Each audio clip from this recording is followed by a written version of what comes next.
There's not a single example of libertarianism and neoliberal free market economics ever leading to. So come on, Ben, let's get to brass tacks. So what then are you arguing for? Because you're saying Socialism. Look, this is a safe space. I'm not here to come for your head or anything. I'm genuinely curious about this. If you're saying, South Korea and Singapore and all of these Southeast Asian tiger miracles, what have you, all had dictatorships through their surge of industrialization that is responsible for their current success. That is why people are making this argument that you are, I don't know what the term, how would you characterize how you're being described or criticized on the internet?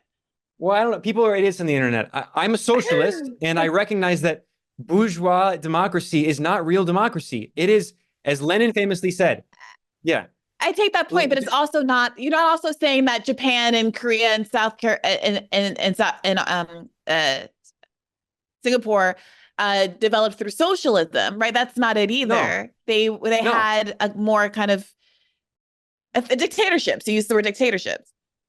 Yeah, well, that you could actually, people call China state capitalist. It is not state capitalist. China has always been socialist. It is a socialist market economy, but you can absolutely call South Korea, Japan, Singapore in their development. Even ironically, Taiwan under the KMT absolutely had what some economists call it dirigist, right? It comes from the French term, state-directed economy. You can call it state capitalist, a state, or in the terms of Japan, they literally referred to themselves as a plan-oriented market economy in which the state oversaw planning.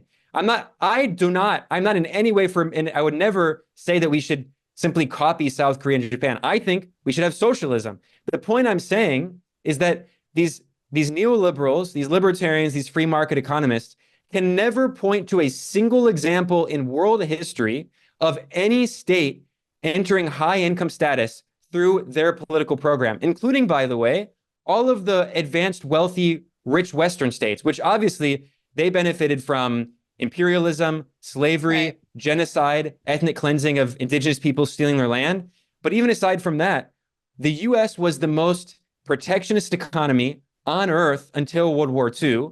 And the British economy was the most protectionist until famously the mid-19th century, when they famously got rid of the Corn Laws, which was a way of maintaining steady price for grains.